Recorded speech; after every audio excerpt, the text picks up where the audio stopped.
Welcome to the Informal Music Afternoon in February. This month we're delighted to announce a new act. You will hear some jazz sounds from Oleg Ponomarev on fiddle and Fintan Gilligan on guitar, who recorded their piece for us in Dublin in their home. Also, we will have Aileen Cahill on piano, always delighted to have her, and myself, Anna Houston, and Rod Alston will play a Platy Sonata on cello and harpsichord. So I hope you enjoy it. As always, many thanks to the Arts Council and the Sligo County Council for their continued support, to the Hawkswell for letting us use their space, and of course the Model for having us on their website and Facebook. And many thanks to yourselves for watching. Don't forget, you can donate, as always. There's a link in the email that you would have got and underneath this video. So let's go to the music.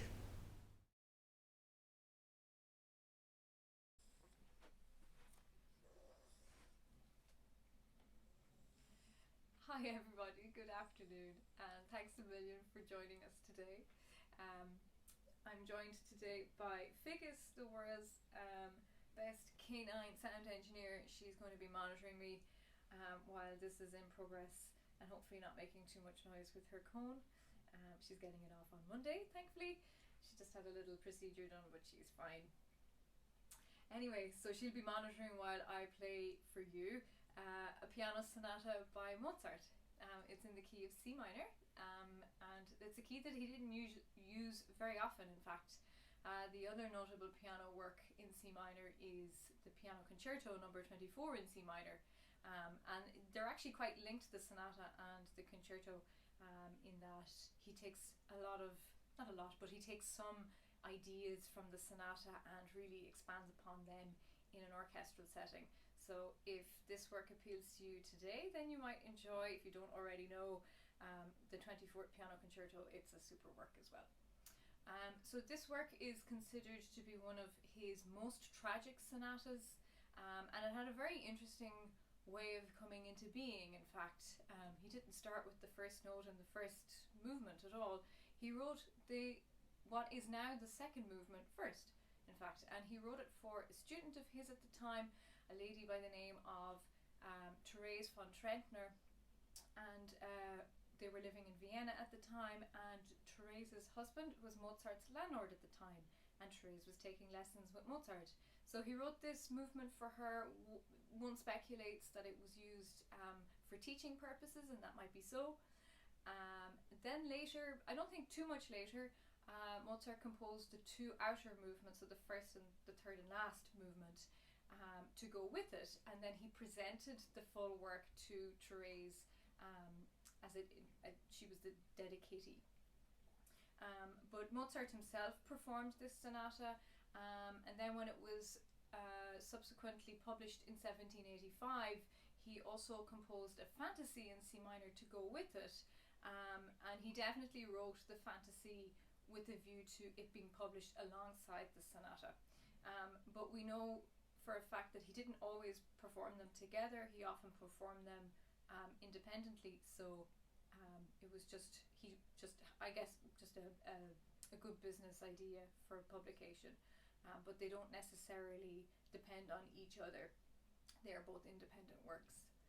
So this sonata is in three movements. Like I said, the first movement is allegro. It's fast. It's in a standard sonata form. So we have a very stern first subject, and then almost obnoxiously cheerful second subject, very short development, and then a recapitulation, and a short coda then as well to finish it off. And then we have the second movement, which is a total contrast. It's in the key of E flat, so incredibly warm, has a beautiful, very simple theme, and it's interspersed then with different episodes of varying character and nuance and ideas, and it's really a very beautiful world to inhabit.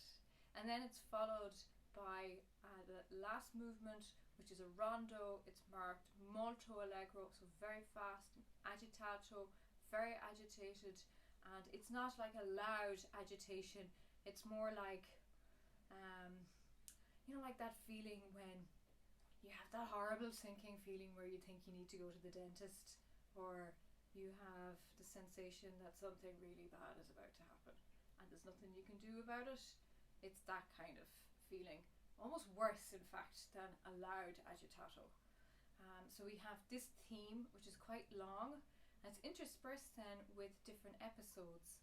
And what I really like about a good rondo, and I would class this as a really good rondo, in that every time the theme comes back, your understanding of it is affected and deepened by the episode that just preceded it. So even though you have in a way a strict repetition of the theme, it's still somehow different because you're coming at it from a different angle and you get a different perspective in it. That's what I find in this anyway. So as I say, it's quite a tragic work. I'm sorry I don't have anything quite so cheerful to cheer you up today, but in a sense it's kind of fitting for the time we're at and the time that we're in, and I do hope you enjoy it, and I hope to see you again soon, and that in the meantime that you stay safe and well. Good girl, Fig.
Good evening, ladies and gentlemen, and a very, very happy new year.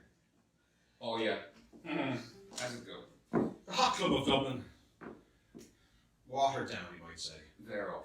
What are we going to play? We're going to start off with an appropriate tune called Gypsy Swing, or Swing Jazz.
Just my sanity. Okay. What do we do next? I don't have a list. Do you have the list? Okay, well, ladies, that is... The list is over there. That's exactly how we do that on a concert. Okay, we do night and day.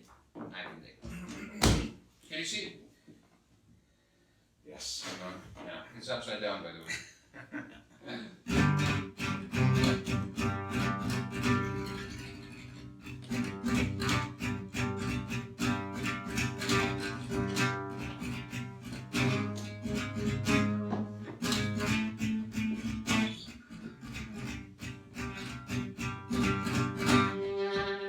All night and day, you and I, only you beneath the moon and under the sun. When it to me are far, it's no matter, darling, where you are. Day and night and day, why is it so that this longing for you follows wherever I go? In the roaring traffic's boom, to the silence of all nature room, I think of you. Day and night and day, under the light.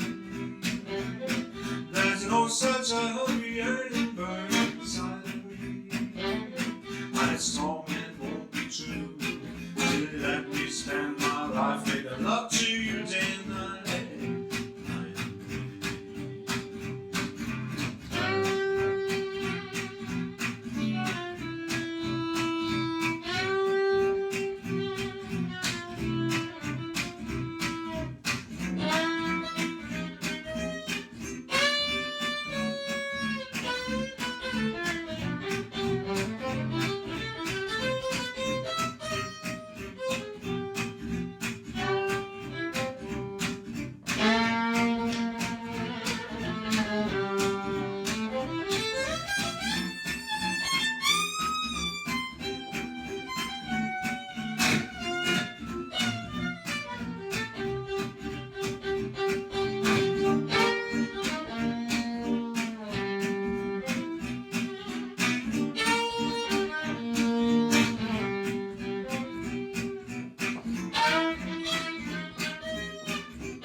And day under the heart,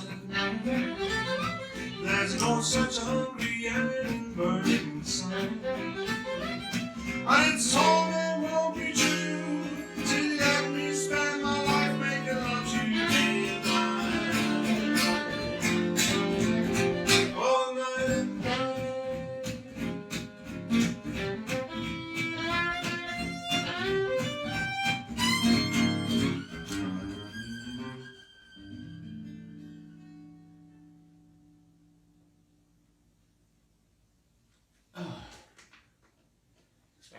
fireworks or something like that. Oh, beautiful.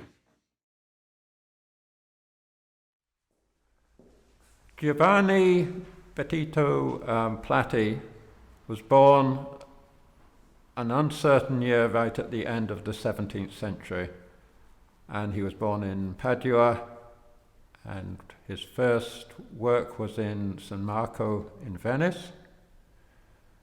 He then moved to get a job in the court of the Prince Archbishop in Würzburg. He was renowned already as a spectacular virtuoso oboist, as well as playing numbers of other instruments and as a composer. Shortly after his move to Würzburg, the then Prince Archbishop died. The new Prince Archbishop disbanded the court orchestra. The brother of the new Prince Archbishop was a cellist in a smaller court, and he employed Platy, I think for 2 years, and one of the fruits of that employment was a set of 12 cello sonatas, obviously written for his employer. The Würzburg Court Orchestra was set up again then, and Platy was the most renowned member of it and received a salary twice that of the Kapellmeister.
This next tune we're going to do is a beautiful tune that was adopted into the gypsy jazz genre.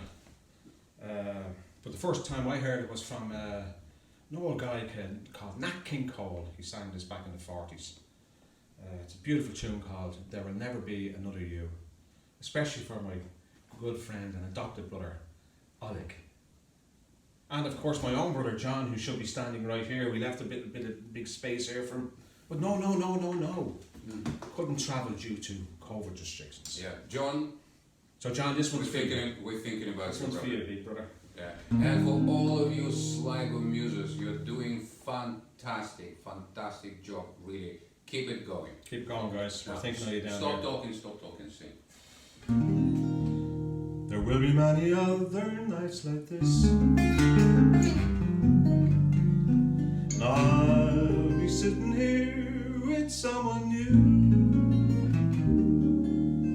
There will be other songs to sing, another fall, another spring, but there will never be another you. There will be other lips that I may kiss, but they won't thrill me like yours used to do. Though I may dream a million dreams, but how can they come true?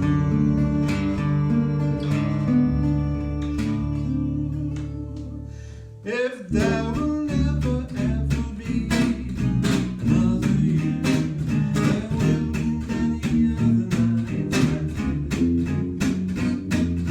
and I'll be sitting here with someone new. There will be other songs to sing, another fall, another spring, but there will never be another you. There will be other lips that I but they won't thrill me like yours used to do. Though I may dream a million dreams, how can they come true? There will never ever be another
you. There will never ever be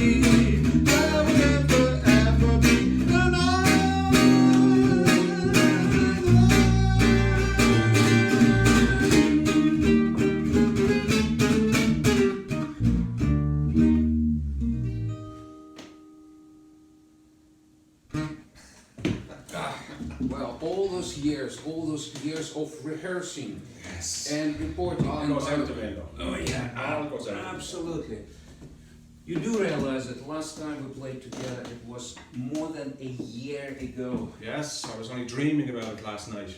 Dreaming. Yeah.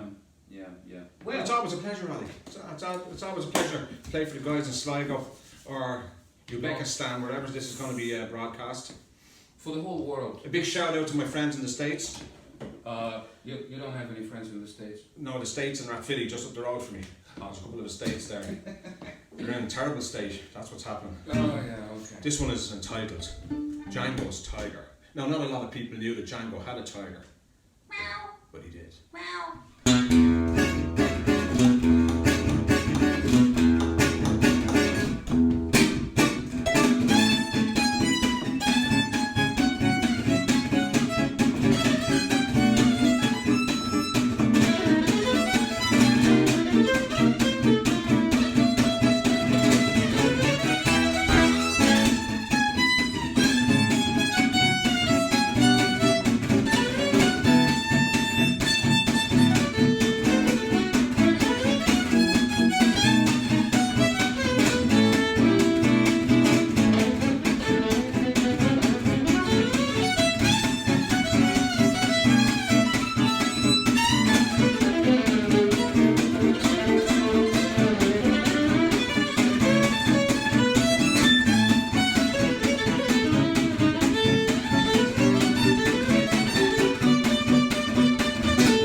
Django's Tiger. Okay, so looks like we have 2 or 3 more minutes left. So what do? Do something nice, Ali. Something nice. Do you know any poetry? I do know what to. You sing something. I'll go and make it.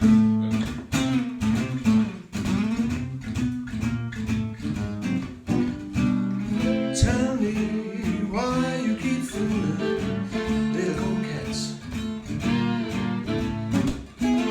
making fun of the ones who love you,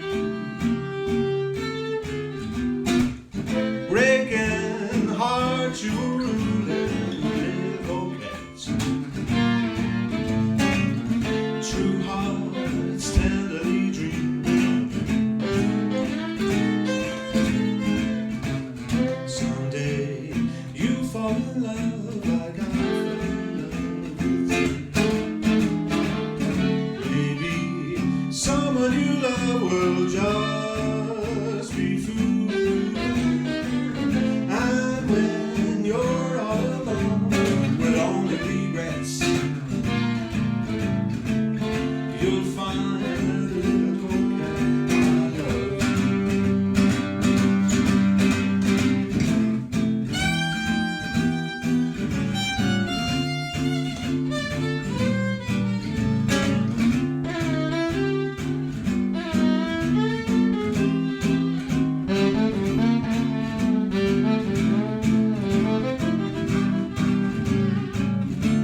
Great stuff.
Good evening, folks. Thanks very much. Regards to everybody, and a very happy new year.